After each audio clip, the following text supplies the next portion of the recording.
Mga bro, eto na ang mainit na balita tungkol sa ating AFP modernization at ang mga pinag-uusapan ngayon ng Philippines at US. Isang game-changing meeting ang naganap noong October 17, 2024, kung saan ranking Philippine at American defense officials ang nag-usap tungkol sa upgrading ng Armed Forces of the Philippines.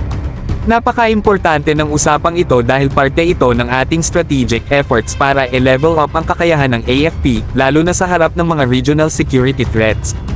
Laura Updegrove, ang US Deputy Assistant Secretary of Defense para sa South at Southeast Asia, kasama ang ibang ranking US defense officials, ay dumalaw sa Pilipinas. Ito ang first ever visit nila para sa ganitong level ng talks.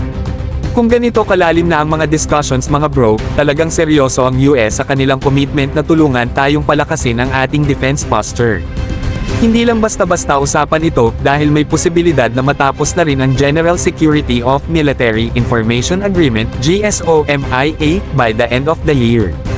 Ano nga ba itong GSOMIA mga bro? Ito ang magiging susi sa mas ligtas at mas secure na exchange ng critical military information sa pagitan ng US at Pilipinas.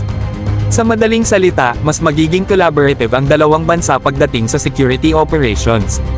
Kaya't kapag natuloy ito, malaking tulong ito sa ating mga tropa at sa national security natin.